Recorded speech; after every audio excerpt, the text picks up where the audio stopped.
You're watching the Eternal Tournament Series. And we are back for quite possibly the most amazing ETS Open top 8 I've ever seen. And I've seen a lot of amazing ones. That was great. And I am Sir Rhino, and joining me here in the booth, just both as giddy as can be. I'm so excited. I'm so excited. We were talking about, I think that the headgear matchup for the finals is actually really good. Like, I think they have a good chance of taking the whole thing down. But we've got another one here that's really, really fun too, because we've got, FTP Moment. FTP Moment has really burst onto the scene. We've got Platypus King versus Wallow. So Argenport midrange versus FTP Moment. 2 out of the top 4 decks being FTP.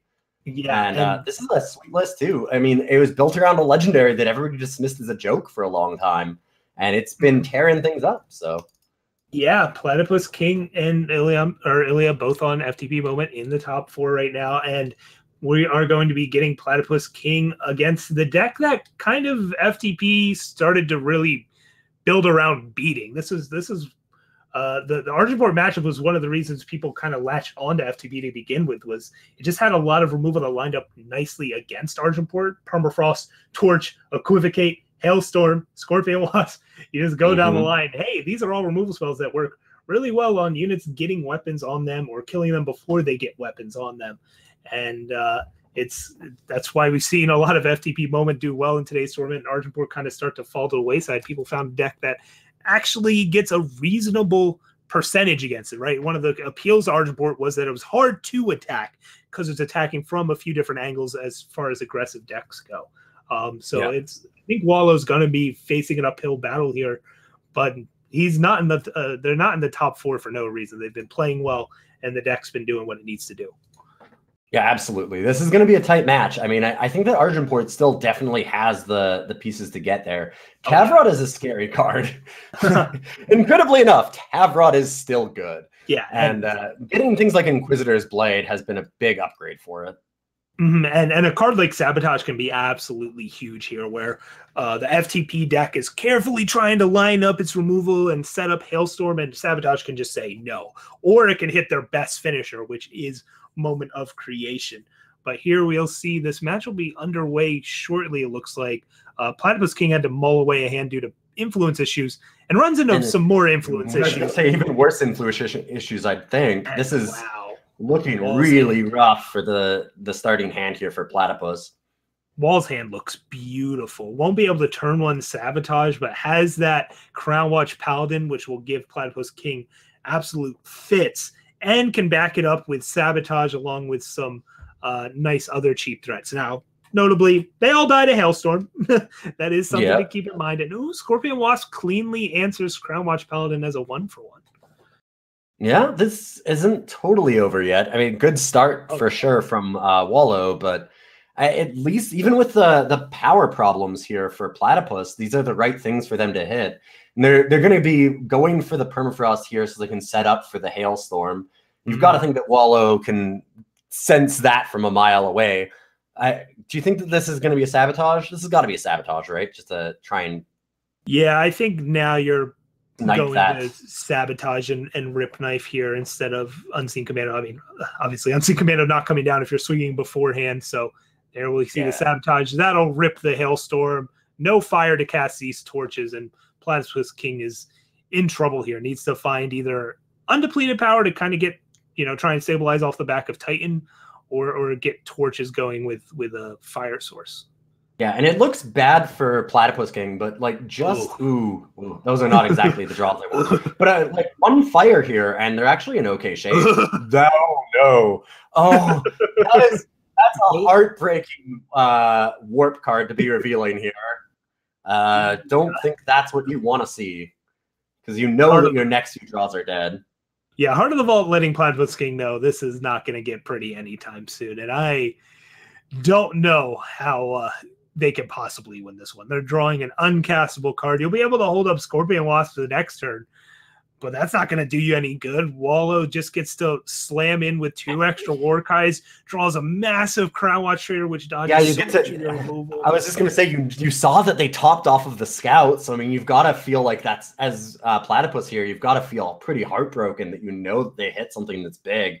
Yeah, and Crown Watch Trader just and even I think that's almost just like a worse feeling here, like hitting the fire at this point when you know that it just doesn't really matter anymore. Because sure, you can pop off the Trader and the Grip Knife Assassin, and that's what you've got to do, but you're still you stuck. can't even kill the Trader. Hit You got Warcry, so well, you can double hit it with the torch now, but I mean, it's ultimately not going to matter too much here, especially revealing the third Heart of the Vault is you have no backbreaking. No. You have 0 plays next turn as the Platypus King. You can't play Sandstorm Titan. You don't have the influence to do so. You can't play any of your 6 or 7 drops. So that'll be game. They can totally sealed up. It doesn't matter. Yeah, this is the problem with the Moment deck, is just that it does have some really hard influence requirements. So you can run into these problems of just not having the right draws. And we see that happen here. Yeah, they managed to cast a Wisdom of the Elders, and that usually means that the rest of the game's going to go smoothly, but just did not work out that way, did not find the power off of it, instead just found basically all of your most expensive spells. But when you play 4 Moment of Creation, 2 Molat Nakova, 4 Heart of the Vault, you're going to find those expensive cards sometimes sooner than you want to. Yeah. And like Moment does, like you said, Wisdom of the Elders does really help smooth out the draws, but you still have to be a little lucky. You need triple influence in a lot of different factions, and that's kind of a problem. So, yeah, no, that's definitely an issue. But we have also, despite what our deck image might say, Moment of Creation does cost 7. Just realized we didn't update our deck image tool, so we'll get that fixed. Somehow we didn't catch that sooner. Yeah, the deck image tool showing it at 8, but it is in fact a 7. We're not going to sideboard just yet, though, right? That was game 1. Oh, yes. Sorry, that was game 1. So we're going to go to game 2 unsideboarded, and we'll see how that one turns out here. Hopefully, Platypus gets a little bit of a better draw. And we have they have influence. It's every single power card they have is depleted, which could be trouble if Wallow has a fast hand here, but they might keep this. 8-drop lurking in the hand, but Torch plus Equivocate. And you get a lot of Scout. I mean, I think that I would keep this. You're on the draw, but still, that's not too big of a deal because Torch doesn't need to come out until their 2 or 3 drops get played.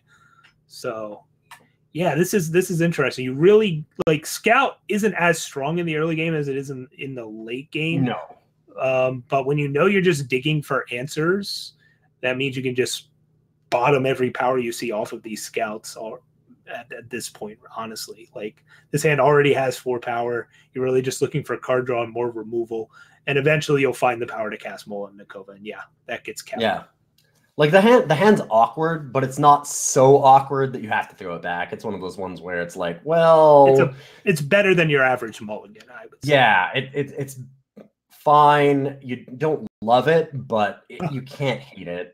Lots of depleted power. Yeah. Just all depleted is very interesting. But crucially here, yes, Platypus King's hand is slow, but so is Wallows. No 2-drops right now, as I'm sure now that I say that, is they're going to just top deck 1. They kept Talir's intervention. Yeah. It is an answer, technically, so I suppose they just value that silence. I am a little surprised by that as well. I'm very surprised they keep that on top. I would think that you try and go for like a Sandstorm Titan at that point, try and just dig as much as possible so you can hit something that can hopefully shut down some early game from Wallow here, because we have the advantage of knowing that Wallow's hand was a little slow, but Platypus doesn't. Yeah, and it's not slow anymore. Pair of 2 drops off the top for Wallow, so drawing exactly what the doctor ordered. And we'll see what Wallow does here. Goes with the Commando to try and buff some damage in.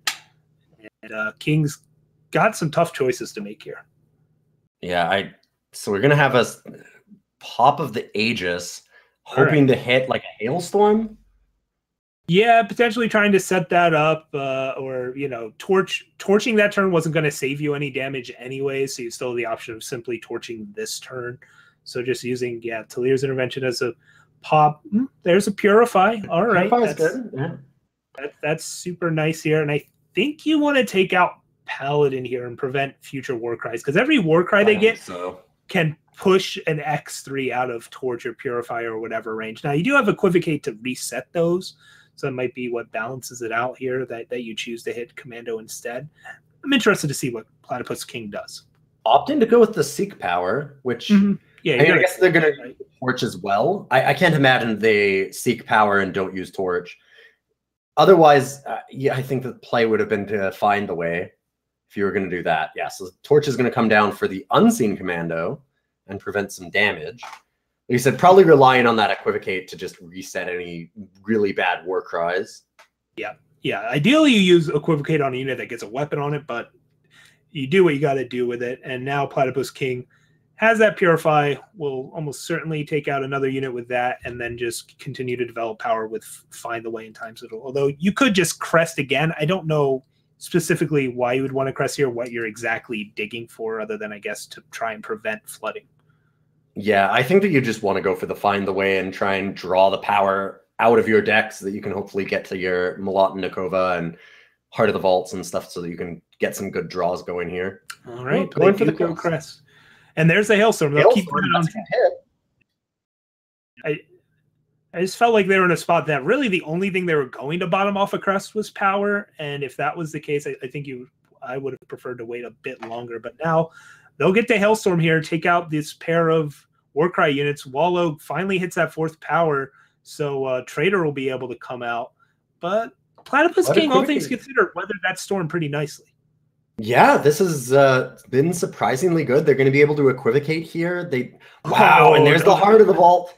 So the Heart of the Vault's going to be coming down instead of Equivocate for sure, right? Yeah, Heart of the Vault here is super nice. You just got to try and get as much.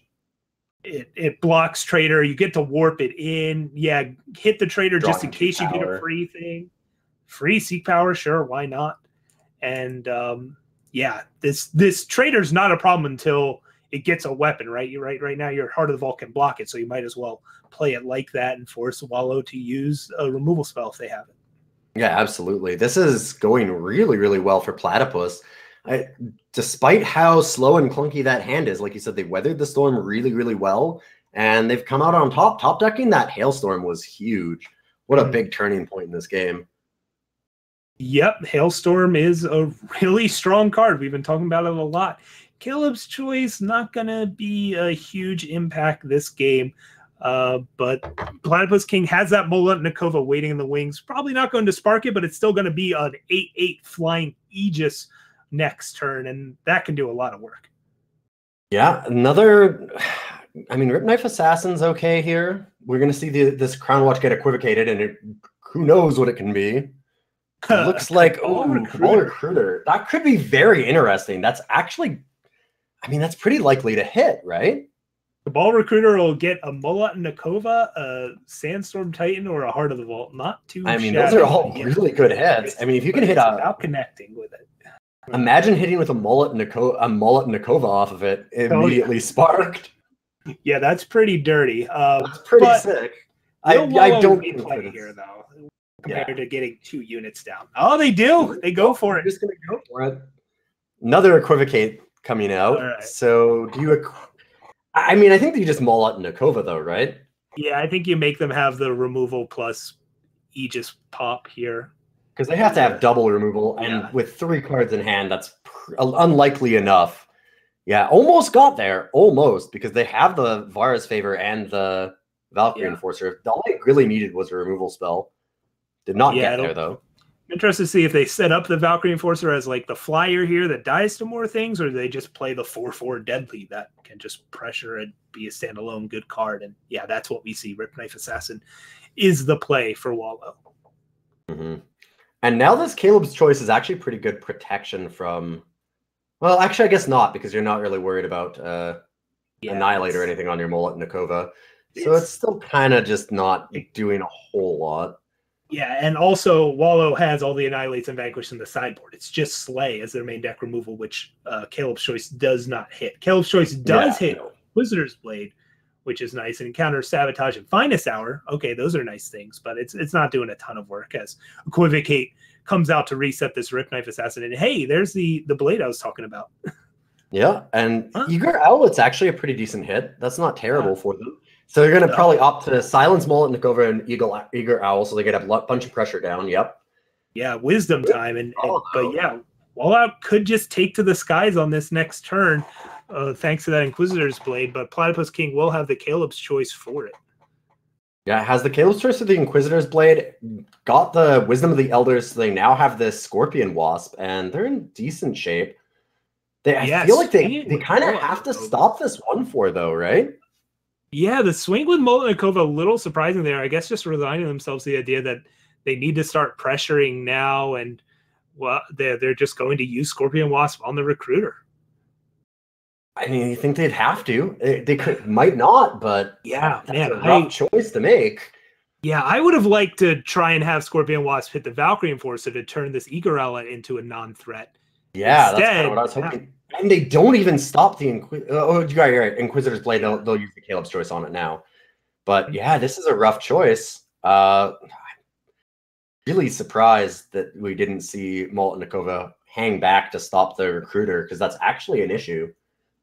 Yeah, like they put themselves in a corner where Scorpion Wasp has to be used on this Recruiter, and now they don't have any answers to these flyers, where they could have used Scorpion Wasp to answer one flyer, which effectively would have answered the Eager Owlet, because it needs other flyers to do anything. So really surprising swing by Platypus King there, but maybe just knowing in this matchup you need to start applying a pressure somewhere, and they decided this was the spot to do it.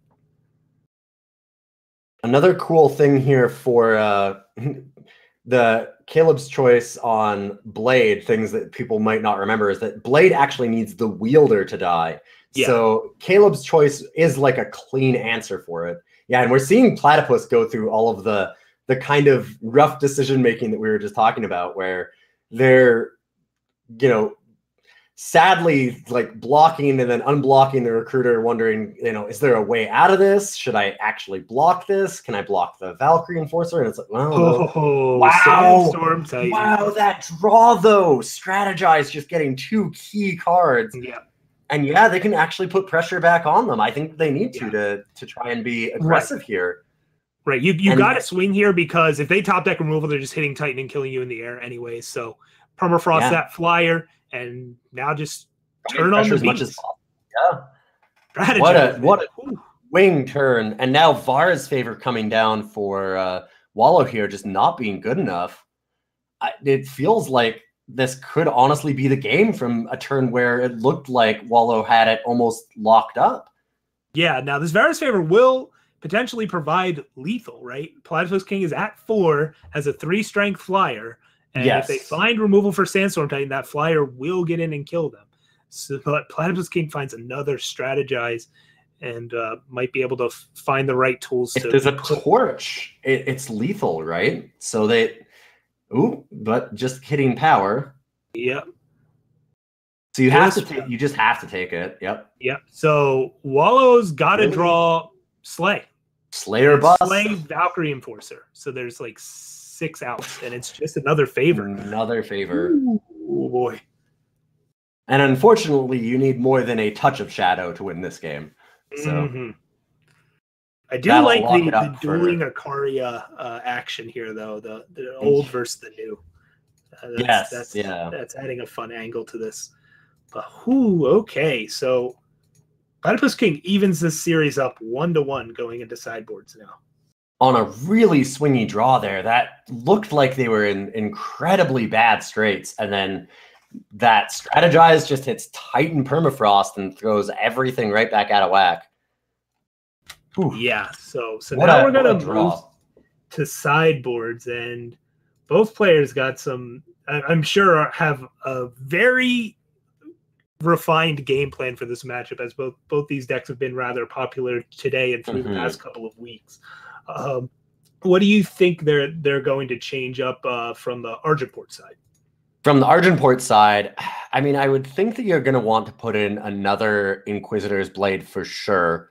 I haven't played this matchup as much myself. You're going to want the Vanquishes. You're going to want you probably want some number of Annihilate, because it feels like what's going to be really important is getting your flyers over all of the giant like moment of creation.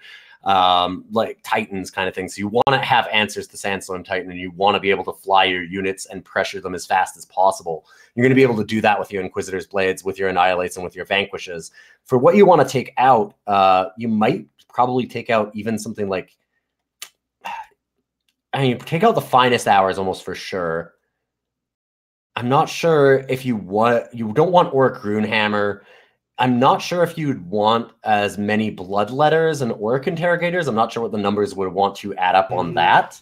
I think Interrogator is just too good at getting you it's too good. 3 wins against. I think you're right, but it's just an interesting prospect because you do need answers to those Sandstorm Titans. What do you think that would you change anything from that? What else would you take out?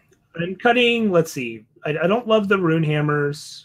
Yeah, the Slays are essentially just strictly worse Vanquish, right? You can just start a lot of the time. Yeah, you could do that. But like, is there anything they have that doesn't die to Vanquish? Now, you might still want some number of Slays. I'm not sure. Finest Hour, they do use damage-based removal, so it's kind of useful, but maybe not good enough. You almost certainly want the full force Sabos. Rip Knife Assassin has Warcry, so I think that's important enough that you just have to keep it in. I'm not sure you just kind of have to keep the early game is the thing. Yeah, like Crown Watch Paladin's obviously not going anywhere. That card's insane. And these Warcries just are so big for letting your other units then dodge Hailstorm and Torch. So I'm not sure exactly how you reconfigure these things. It might just be that you stick to 3 Blade, 4 Bloodletter, and that's like enough weapons, because if you play too many weapons, you open yourself up to getting blown up by things like Equivocate or other removal. That's very true. Yeah, Equivocate is a card that you do have to respect. You also have to worry about like Permafrost really blanking a lot of weapons as well. Like you put a weapon onto an Unseen Commando and then they Permafrost it. That's pretty bad. I think that you want some number of Annihilates and Vanquishes. You might keep the Inquisitor's Blade out. It's really important to get the fly in, but probably not that much. And for sure, Runehammer is just subpar in this matchup where it just doesn't really kill anything unless you manage to Tafrot it. Wallow has another dream hand here with the turn 2 Crown Watch Paladin. It has another cheap Warcry unit to back it up and a Vanquish on top of that for whatever their first unit may end up being. So Wallow's got a good time. Meanwhile, Platypus King just bottomed 2 straight power into 2 straight Heart of the Vaults. So we'll see how that plays out. This could be We're seeing that influence again be a little bit of an issue for this deck. I mean, it definitely still has a game here, but it does need a lot of influence. But Platypus King literally just bottomed a crest. Yeah, like off of a crest. Like I was a little surprised by that, considering you already have 1 Heart of the Vault in your hand. Like I think maybe Platy is playing a little too desperately into the find Hailstorm plan. I think maybe you need to realize what the rest of the context of your hand says, which is if I can curve into Heart of Vault, I might still have a pretty good shot at winning this game. Oh, and Sandstorm Titan coming down at a pretty key turn here, because I was going to say that 3-2 Crown Watch looks really scary, but it's going to get vanquished immediately. So, I mean, Aegis on that Crown Watch Paladin is going to be pretty important here. There's no great answers to it for a while. Urso off the top, can't cast it though. And now Wallow's just running away with this, right? This is the importance of these Warcry units. They just set up everything else to be totally ridiculous. Now he's got the option of playing out Tavrot, a Crazy Trader, an Interrogator. Doesn't really matter. They're all going to generate value in their own way. And I mean, Equivocate, you can come down, but then you still are stuck with 5 power on the board with Warcry. Aegis still there. You're not able to play anything. This is going to be the end. Yeah. Basically every game that so far in this matchup Platypus has lost is because they couldn't cast their spells. They've just been getting stuck on power. And I think that was pretty telling that they decided to bottom power with 2 of their own power this game. Maybe not quite getting the read of what their deck needed to do in this match to have a chance, and has to scoop it up and go down 2-1. Yeah, it's going to be tough to climb out of that hole now. That was an absolute train wreck of a game there, unfortunately, just because missing that power meant such a big difference there. Not hitting any hailstorms or any other early removal to really stabilize, and Wallow with just like an absolute beating of a hand with just a ton of 2-drops to overwhelm. So yeah, that was a pretty quick one. Not much to talk about when Argenport just does its thing and curves out, right?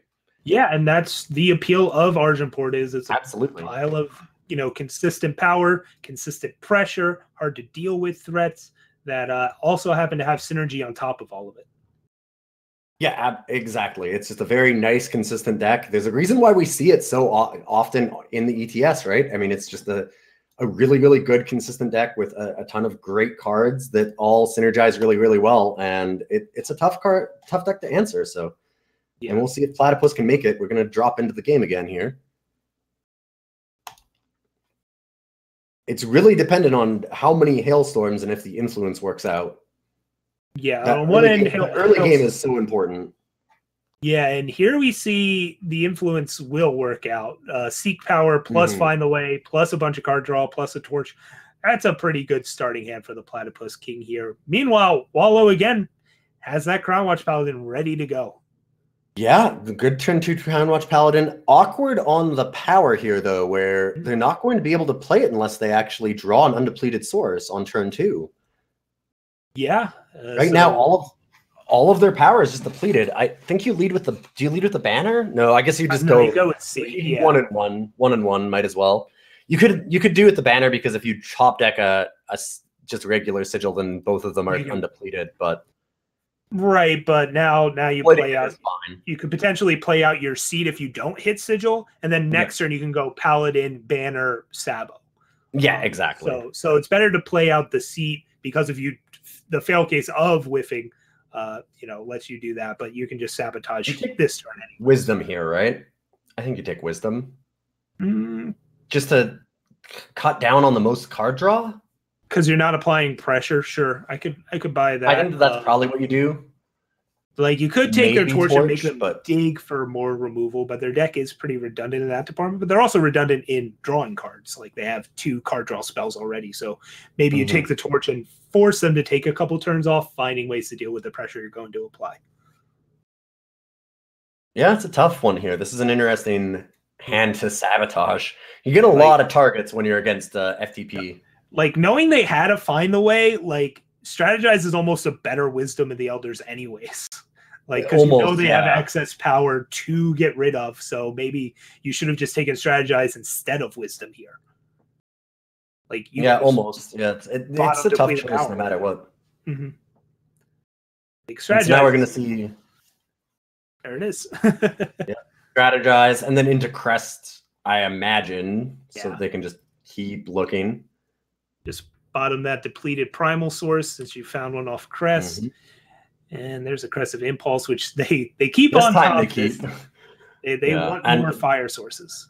Well, that'll give them exactly 3 because they've got to find the way to get the last one. So you can, I imagine that they play the undepleted fire this turn or time and then just slam Sandstone Titan. Yeah, Fire Sigil Titan would be my line here, but Platypus King instead going for the scout power and I guess doubling up on Talir's Intervention and Torch here to kill this? No. No, they're going to let him get some war cries. Interesting. Not worried about it currently. I would be a little more worried about it myself. I mean, do we just slam the Bloodletter is just going to come down and it's going to start smashing face. That's a little bit awkward, actually, knowing what's in Platypus King's hand. You know what? I think Platypus did that because they had Talir's Intervention. They were thinking they could use it to protect their Sandstorm Titan.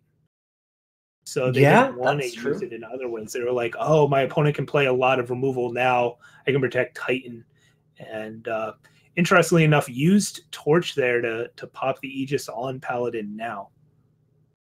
Well, and like funny enough, not playing Titan there meant that the Bloodletter comes down on this Paladin, which makes it really hard for it to get through Sandstorm Titan. Kind of a little bit of almost a bit of a waste at this point. Not like Sabotage will force Platypus King to use Intervention. Just got to decide, do they want to gain 4 life or silence Paladin so it no longer has Warcry? Those are your options, and we'll see what they go with. With the silence, I would think. Yeah. They're getting the silence down, and Cerso is going to be a decent answer to some of these threats that we see from Wallow, other than the fact that there's double Valkyrie Enforcer coming in. Yeah, but Rip Knife Assassin is what Wallow decides to play here first, rather than one of these enforcers. And that'll get answered by Surso until Surso gets silenced. But that means you're not silencing Sandstorm Titan, which you'll have to silence on a future turn. So these Valkyrie forces have some work to do, but they'll be able to do it. Yeah, I mean, it's going to silence the Surso here, and we see the Purify from Platypus going to be able to get this Rib Knife, I think, and just smash in, right? Yeah, you could start some pressure back. Yeah, I don't know if you want to attack the Sandstorm or not. Exactly. Like, do you sit on Sandstorm, keep them grounded, even if they find other ways to give their stuff flying, and just hit it with Surso? I think that's where I go. Swing with just Surso here. Means you are trading it for a 5/4, but I think leaving that option open is fine. Yeah, because the problem is that if you don't trade Surso, I mean, try and start getting some pressure here. You don't have anything going on in your hand. You know that Wallow does, and if they have removal, then suddenly you're facing that 5/4. At least if you're trading it here, I feel like that's a little bit more proactive, and I like that strategy. Yeah, Platy opts to go with the full A space, though. So now Wallow's flyers are unlocked, finds an undepleted power source off the top, which unlocks the 6/8 Tavrod or 5/7 Tavrod, whichever one you want to play out. And now Platypus has to draw some sick cards to keep up. Yeah, and they get Purify here, which is actually pretty useful against Tavrod just to stop it from getting extra weapons. But I mean, they still have to deal with the 6/8 body. Purify is a very medium answer to Tavrod, unfortunately. Yeah, Platy's in the spot where they're taking 9 damage a turn and they only have 2 turns to live. And now Wallow finds Inquisitor's Blade, and that's going to sew up this That looks like it's sealing it. You bet. Yep. Scorpion Wasp, a little too late, stuck on the top of Platypus's deck here.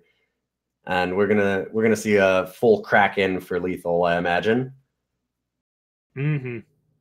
Fly over Tavrod, and that's game. I mean, they might be worried about Equivocate, though. We have perfect information. Yeah. Wallow does not, so we'll see what happens here. It's possible that they can make a mistake.